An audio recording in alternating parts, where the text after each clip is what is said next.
ओम शांति। 19 अक्टूबर 2024 के ईश्वरीय महावाक्य। पहले सुनते हैं मुरली के मुख्य पॉइंट्स। बाबा ने कहा, तुम हो रूहानी बाप की रूहानी सेना, तुम ही गुप्त वॉरियर्स और गुप्त महावीर हो। अब रूहानी बाप के साथ योग लगाकर तुम्हें रावण पर जीत पाने का पुरुषार्थ करना है। काम पर जीत पाने से ही तुम 21 जन्मों के लिए जगत जीत बनेंगे। तो बच्चों को बड़ी खुशी से इन विकारों को छोड़ देना चाहिए। विष पीते पीते बैकुंठ में नहीं जा सकते। फिर बाबा ने कहा, भले घर में रहते हो तो भी पहले यह पक्का करो कि हम आत्मा हैं, देह नहीं। सिर्फ देह अभिमान छोड़ अपने को आत्मा समझ मुझ बाप को याद करो तो सारे पाप कट जाएं। परंतु कई तो ऐसे हैं जिनका 10% भी योग नहीं लगता, इसलिए पाप कटते नहीं। बाप तो कहेंगे, बच्चे याद में रह गुलगुल बनो, दैवी कुल को कलंक नहीं लगाओ। तुम्हारी रहनी करनी देवताओं मिसल होनी चाहिए। अगर देह अभिमान में आए तो माया की एक ही तोप ऐसी लगेगी जो एकदम गटर में गिर पड़ेंगे। लास्ट में बाबा ने कहा, तुम बच्चों को ड्रामा अनुसार सर्विस तो करनी ही है। कहते भी हैं, फादर शोज सन। जैसे बाप शंख ध्वनि कर तुम्हें समझाते हैं, ऐसे तुम्हें भी सबको बताना है कि अब बेहद के बाप को पहचानो और राजाई को याद करो। इस दुनिया को भूल जाओ। और अब सुनते हैं महावाक्यों को विस्तार से। मुरली का सार। मीठे बच्चे, सदा खुशी में रहो तो याद की यात्रा सहज हो जाएगी। याद से ही 21 जन्मों के लिए पुण्य आत्मा बनेंगे। प्रश्न, तुम्हारे सबसे अच्छे सर्वेंट व गुलाम कौन से हैं? उत्तर, नेचुरल कैलेमिटीज व साइंस की इन्वेंशन जिससे सारे विश्व का किचड़ा साफ होता है, यह तुम्हारे सबसे अच्छे सर्वेंट व गुलाम हैं जो सफाई में मददगार बनते हैं। सारी प्रकृति तुम्हारे अधिकार में रहती है। ओम शांति। मीठे मीठे रूहानी बच्चे क्या कर रहे हैं? युद्ध के मैदान में खड़े हैं। खड़े तो नहीं, तुम तो बैठे हो ना। तुम्हारी सेना कैसी अच्छी है।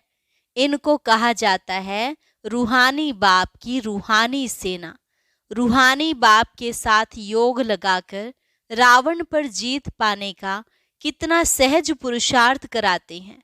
तुमको कहा जाता है गुप्त वॉरियर्स, गुप्त महावीर। 5 विकारों पर तुम विजय पाते हो। उसमें भी पहले है देह अभिमान। बाप विश्व पर जीत पाने व विश्व में शांति स्थापन करने के लिए कितनी सहज युक्ति बताते हैं। तुम बच्चों बिगर और कोई नहीं जानते। तुम विश्व में शांति का राज्य स्थापन कर रहे हो। वहां अशांति, दुख, रोग का नाम निशान नहीं होता। यह पढ़ाई तुमको नई दुनिया का मालिक बनाती है। बाप कहते हैं, मीठे मीठे बच्चों, काम पर जीत पाने से तुम 21 जन्मों के लिए जगत जीत बनते हो। यह तो बहुत सहज है। तुम हो शिव बाबा की रूहानी सेना। राम की बात नहीं, कृष्ण की भी बात नहीं है। राम कहा जाता है परम पिता परमात्मा को। बाकी वह जो राम की सेना आदि दिखाते हैं वह सब है रोंग। गाया भी जाता है, ज्ञान सूर्य प्रगटा, अज्ञान अंधेर विनाश। कलयुग घोर अंधियारा है। कितना लड़ाई झगड़ा मारा मारी है। सतयुग में यह होती नहीं। तुम अपना राज्य देखो कैसे स्थापन करते हो। कोई भी हाथ पांव इसमें नहीं चलाते हो। इसमें देह का भान तोड़ना है। घर में रहते हो तो भी पहले यह याद करो, हम आत्मा हैं, देह नहीं। तुम आत्माएं ही 84 जन्म भोगती हो। अभी तुम्हारा यह अंतिम जन्म है। पुरानी दुनिया खत्म होनी है। इसको कहा जाता है पुरुषोत्तम संगम युग का लीप युग। चोटी छोटी होती है ना, ब्राह्मणों की चोटी मशहूर है। बाप कितना सहज समझाते हैं। तुम हर 5000 वर्ष के बाद आकर बाप से यह पढ़ते हो राजाई प्राप्त करने के लिए। एम ऑब्जेक्ट भी सामने है, शिव बाबा से हमको यह बनना है। हाँ बच्चों, क्यों नहीं। सिर्फ देह अभिमान छोड़ अपने को आत्मा समझ मुझ बाप को याद करो तो पाप कट जाएं। तुम जानते हो इस जन्म में पावन बनने से हम 21 जन्म पुण्य आत्मा बनते हैं, फिर उतराई शुरू होती है। यह भी जानते हो हमारा ही 84 का चक्र है। सारी दुनिया तो नहीं आएगी, 84 के चक्र वाले और इस धर्म वाले ही आएंगे। सतयुग और त्रेता बाप ही स्थापन करते हैं, जो अब कर रहे हैं। फिर द्वापर कलयुग रावण की स्थापना है। रावण का चित्र भी है ना, ऊपर में गधे का शीश है। विकारी टट्टू बन जाते हैं। तुम समझते भी हो हम क्या थे। यह है ही पाप आत्माओं की दुनिया। पाप आत्माओं की दुनिया में करोड़ों आदमी हैं। पुण्य आत्माओं की दुनिया में होते हैं 9 लाख शुरू में। तुम अभी सारे विश्व के मालिक बनते हो। यह लक्ष्मी नारायण विश्व के मालिक थे ना। स्वर्ग की बादशाही तो जरूर बाप ही देंगे। बाप कहते हैं मैं तुमको विश्व की बादशाही देने आया हूं, अब पावन जरूर बनना पड़े, सो भी यह अंतिम जन्म मृत्यु लोक का पवित्र बनो। इस पुरानी दुनिया का विनाश सामने तैयार है। बोम्स आदि सब ऐसे तैयार कर रहे हैं जो वहां घर बैठे खलास कर देंगे। कहते भी हैं घर बैठे पुरानी दुनिया का विनाश कर देंगे। यह बोम्स आदि घर बैठे ऐसे छोड़ेंगे जो सारी दुनिया को खत्म करेंगे। तुम बच्चे घर बैठे योग बल से विश्व के मालिक बन जाते हो। तुम शांति स्थापन कर रहे हो योग बल से। वह साइंस बल से सारी दुनिया खलास कर देंगे। वह तुम्हारे सर्वेंट हैं, तुम्हारी सर्विस कर रहे हैं। पुरानी दुनिया खत्म कर देते हैं। नेचुरल कैलेमिटीज आदि ये सब तुम्हारे गुलाम बनते हैं। सारी प्रकृति तुम्हारी गुलाम बन जाती है। सिर्फ तुम बाप से योग लगाते हो तो तुम बच्चों के अंदर में बड़ी खुशी होनी चाहिए। ऐसे बिलवेड बाप को कितना याद करना चाहिए। यही भारत पूरा शिवालय था। सतयुग में संपूर्ण निर्विकारी, यहाँ है विकारी। अभी तुमको स्मृति आई है, बरोबर बाप ने हमें कहा है हियर नो इविल, गंदी बातें मत सुनो, मुख से बोलो भी नहीं। बाप समझाते हैं तुम कितने डर्टी बन गए हो। तुम्हारे पास तो अथाह धन था, तुम स्वर्ग के मालिक थे, अभी तुम स्वर्ग के बदले नर्क के मालिक बन पड़े हो। यह भी ड्रामा बना हुआ है। हर 5000 वर्ष बाद तुम बच्चों को हम रौरव नर्क से निकाल स्वर्ग में ले जाता हूँ। रूहानी बच्चे, क्या तुम मेरी बात नहीं मानेंगे? परमात्मा कहते हैं तुम पवित्र दुनिया का मालिक बनो, तो क्या नहीं बनेंगे? विनाश तो जरूर होगा। इस योग बल से ही तुम्हारे जन्म जन्मांतर के पाप कटेंगे। बाकी जन्म जन्मांतर के पाप कटने में टाइम लगता है। बच्चे शुरू में आए हैं, 10% भी योग नहीं लगता है, इसलिए पाप कटते नहीं हैं। नए नए बच्चे झट योगी बन जाते हैं तो पाप कट जाते हैं और सर्विस करने लग पड़ते हैं। तुम बच्चे समझते हो अब हमको वापस जाना है, बाप आया हुआ है ले जाने। पाप आत्माएं तो शांति धाम सुख धाम में जा न सके, वह तो रहती हैं दुख धाम में। इसलिए अब बाप कहते हैं मुझे याद करो तो तुम्हारे पाप भस्म हो जाएं। अरे बच्चे, गुलगुल फूल बन जाओ, दैवी कुल को कलंक नहीं लगाओ। तुम विकारी बनने के कारण कितने दुखी हो गए हो। यह भी ड्रामा का खेल बना हुआ है। पवित्र नहीं बनेंगे तो पवित्र दुनिया स्वर्ग में नहीं आएंगे। भारत स्वर्ग था, कृष्णपुरी में था, अभी नरकवासी हैं। तो तुम बच्चों को तो खुशी से इन विकारों को छोड़ना चाहिए। विष पीना फट से छोड़ना है। विष पीते पीते तुम वैकुंठ में थोड़े ही जा सकेंगे। अभी यह बनने के लिए तुमको पवित्र बनना है।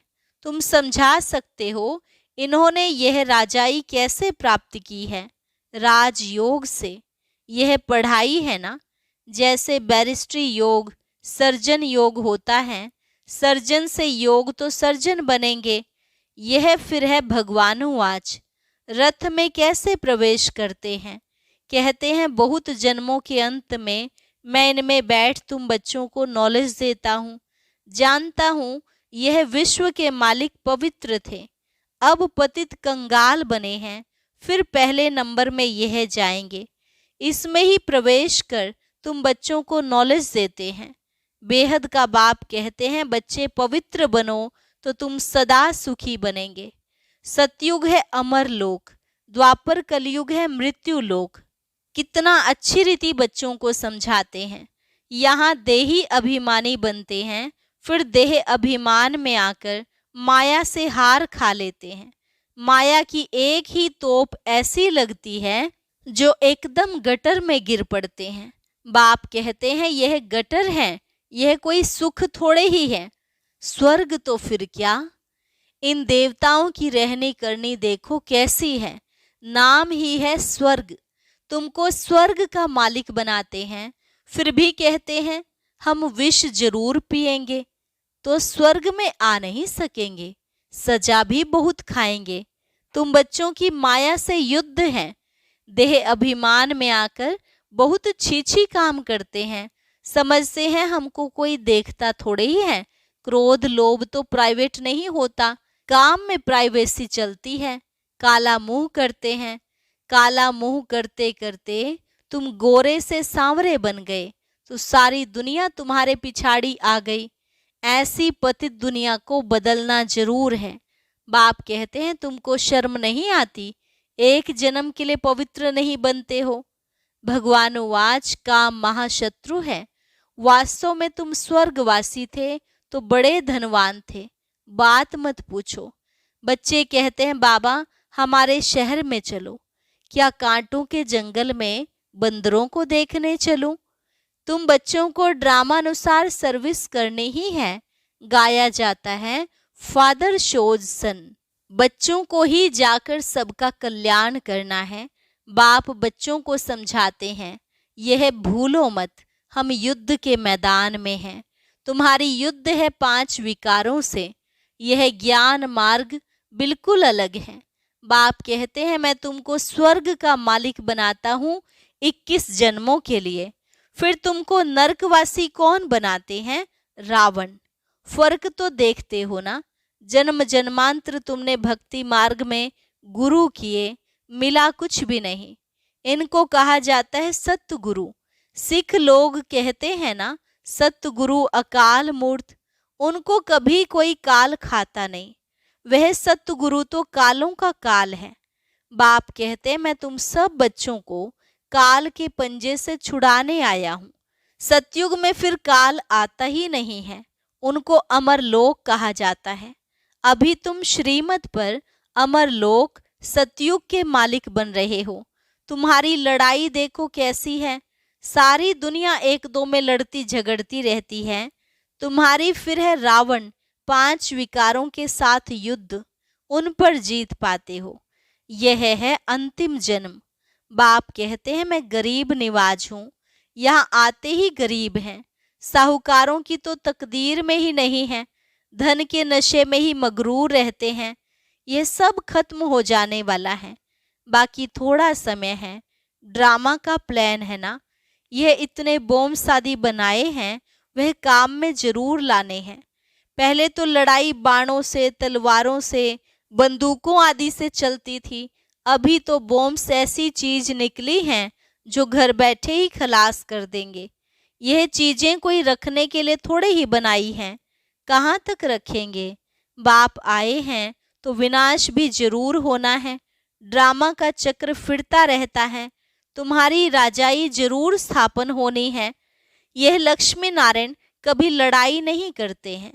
भले शास्त्रों में दिखाया है असुरों और देवताओं की लड़ाई हुई, परंतु वह सतयुग के, वह असुर कलयुग के, दोनों मिलेंगे कैसे जो लड़ाई होगी।